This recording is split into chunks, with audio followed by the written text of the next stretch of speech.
Okay,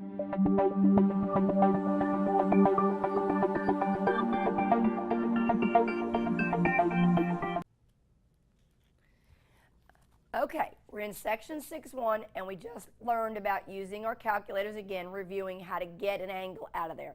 And the question I left you off with was the question I posed. If I'm giving you a number, and you know a number, it can either be positive or negative, which means the triangle could have been drawn in 2 out of the 4 quadrants. How do you know why the calculator is giving you the angle it's giving you? Remember, the calculator is only capable of spitting out one answer. So when you ask the calculator to give you an angle, it only spits you out one angle measurement. How is the calculator deciding what quadrant that angle's in? Well, I need you to understand what's going on. What's happening is your calculator's programmed to the principal values. So when you evaluate a trig inverse, when you ask the calculator to give you an angle, it's always going to give you an angle based on the principal values. So guys, the first thing is, here is the list of the principal values for each trig inverse.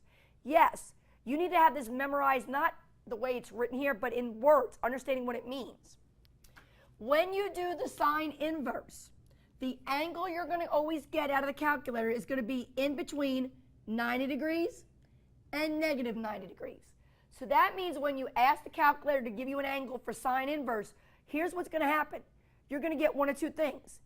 If you give the calculator a positive number, the angle they're going to give is between 0 and 90, which represents quadrant 1. But if you give the calculator a negative number, they're not going to give you the angle, obviously, in quadrant 2 because sine is positive in quadrant 2. That means they could either give you the angle in quadrant 3 or 4. They are deciding to give you the angle that's between 0 and negative 90, which is in quadrant 4. So that's important to understand. When you do in the calculator, when you hit sine inverse and you put behind it a positive number, the calculator is going to give you an angle in quadrant 1. But if you do sine inverse and you stick behind it a negative number, you're going to get an angle between 0 and negative 90, which is in quadrant 4. That's what you need to understand. For cosine, again, if you put out behind cosine inverse a positive number, you're going to get an angle in quadrant 1. Because starting at 0 starts in quadrant 1. If you put a negative number behind cosine, it's going to give you an angle in quadrant 2. So that's what it means here from 0 to 180. It will give you an angle in either quadrant 1 or quadrant 2. For tangent, if you put a positive number behind it and do the tangent inverse, you'll get an angle between 0 and 90, which is quadrant 1. But if you put a negative number behind tangent inverse, it's going to give you an angle measurement from 0 to negative 90, which is in quadrant 4. Because remember, a negative angle goes backwards. For a cosecant inverse, if you're given an angle measurement that's positive, you'll get an angle between 0 and 90, quadrant 1. But if you're given a number that's negative, your angle will be between 0 and negative 90, which is in quadrant 4. For a secant inverse, if you give a number that's positive, your angle will be between 0 and 90, which is quadrant 1. But if you stick behind secant inverse a negative number, you'll get an angle between 90 and 180, which is quadrant 2. And lastly, cotangent. If you put behind cotangent inverse a positive number, you will get an angle between bigger than 0, so that'll be quadrant 1. But if you put it behind cotangent inverse a negative number, you will get an angle between 0 and 180, so that'll be putting you in quadrant also 2. So what you've got to go home and memorize, and I know you don't like when I say that word, is you have to memorize if we're doing a trig inverse, I'm giving you a number and you're spitting me out an angle, you need to understand if the number's positive, what quadrant that be in. Well, for everybody, if the number behind is positive, the calculator is always giving you the angle in quadrant 1. So that's easy. If you do a trig inverse and you put behind it a positive number, your answer should always be in quadrant 1. But if you put behind the trig inverse a negative number, you have to memorize. For sine, tangent inverse, and cosecant inverse, they'll give the angle in quadrant 4. For cosine, secant, and cotangent, they'll give the angle in quadrant 2. Now, that doesn't do you any good to memorize that if you don't understand why. And here's the important learning experience. Let me show you why. There was something in graphing we didn't get to do in your chapter because it was never introduced. Your author of your textbook is missing a section about graphing. So because we didn't have a chance to do this in the graphing chapter, I'm going to do it now. We learned how to graph sine, cosine, and tangent, the basic parent functions. So we all know when we graph a sine function, it goes as high as 1, it goes as low as -1. We know on the x-axis we have 0 degrees, 90, 180, 270, 360. And we know the development of the pattern. We know sine starts at the origin, goes up to 1, hits the axis, goes down to -1, hits the origin. We know that's a sine curve. What we did not learn in chapter 4 how to do is graph the inverse of sine. Now, back in college algebra, you should have learned how to graph a function and its inverse. The word inverse in math means two things. When we deal with equations and operations, it means to do the opposite. So when we were working with the calculator, it made sense. Inverse means to do the opposite. Normally, I give you an angle, you spit me out a number. When we do a trig inverse, I'm giving you the number, you spit me out an angle. But in graph land, inverse means switching the domain and range. And if you remember from graphing, domain is your x's and range is your y's. So if this is your original function, if you were going to graph the inverse, you're switching the x's and y's, which means if we're switching, if the x-axis is degrees, now when we graph an inverse, that's what the y-axis comes. So we put the 0, the 90, 180, 270, 360. But because it's an axis, we know we shouldn't label in degrees. What should we label it in? That's right, radians. So I'm going to label this in radians. So when we graph an inverse, the definition of inverse in graphing for college algebra means switching x and y. So if your normal x-axis is in degrees radians, now for the inverse, that becomes the y-axis. Normally the y-axis for a trig function is the numbers 1 and -1. That will become now your x-axis, 1 to -1. So look, to graph sine inverse just means to take these 5 ordered pairs and switch them. If I take 0, 0 and switch it, it would still be at 0, 0. But if I switch 90 degrees 1, it would become 1, 90 degrees. If I switch 180, 0, it would become 180, 0. If I switch 270, -1, it would become -1, 270. And if I switch 360, 0, it would become 0, 360. So the visual, the actual graph of sine inverse looks something like this. Okay? I didn't do anything more than follow a college algebra definition. So the word inverse with operations means to do the opposite operation. The opposite of add, subtract, the opposite of multiply, divide, square, square root. The opposite of evaluating trig is to get me an angle. But if I'm talking about graphing, inverse means switch the x's and y's. Now what happens is, everybody look at this. This graph is a function. This graph is not. And you're going to say, what do you mean by the word function? Again, the word function is a college algebra word with any kind of graph.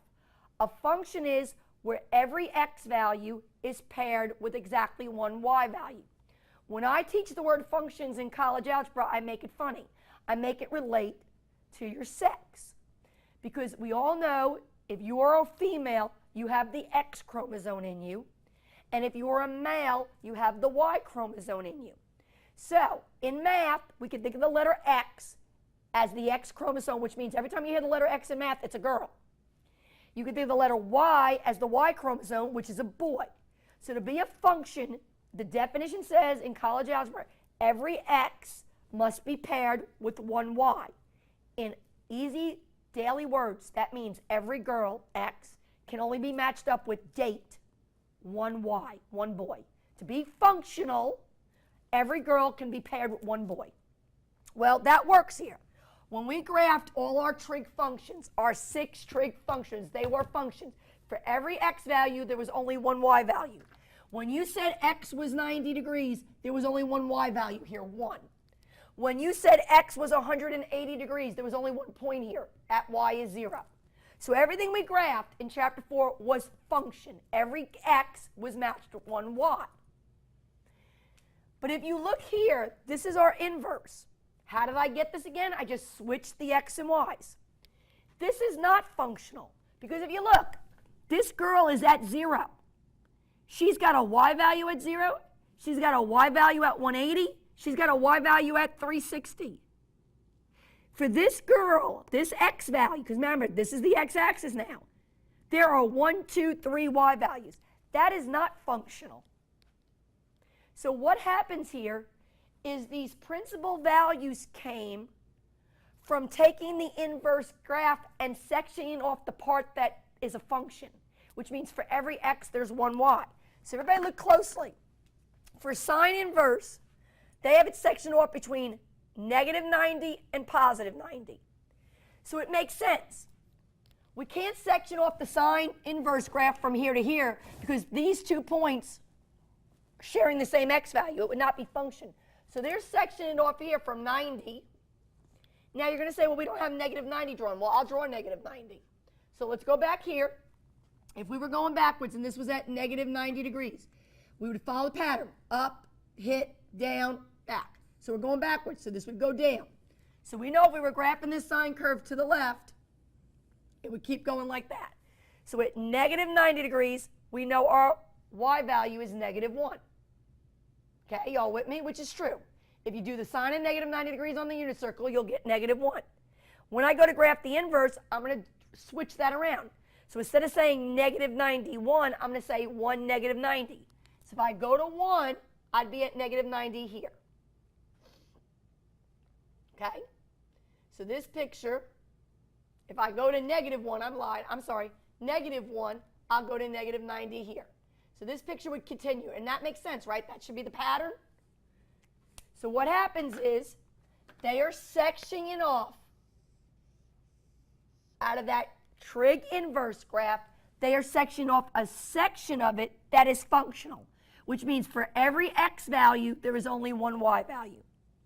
And that's where these principal values come from. So that's why for sine inverse, when you tell the calculator, I'm going to give you a number, and you do the inverse, you get me the angle.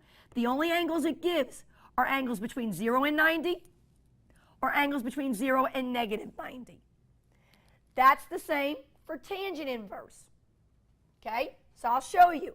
If we graph our normal tangent curve, where's our asymptotes? They're at negative 90 and positive 90, right?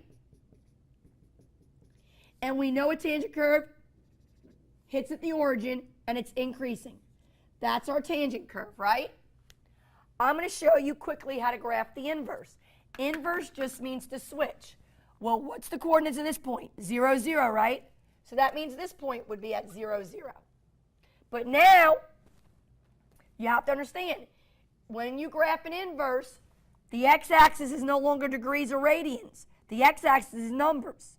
It's the y-axis that are the degrees or radians. So this is 90, 180, 270, 360. Negative 90, negative 180, negative 270, negative 360. Okay?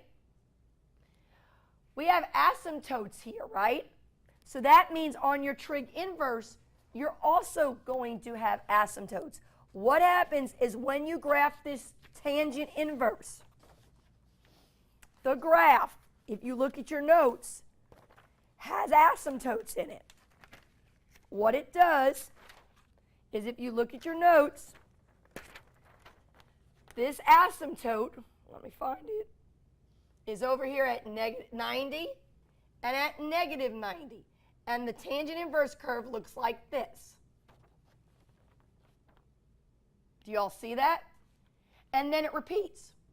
It goes again, and then there's another asymptote. And it goes again, and then there's another asymptote.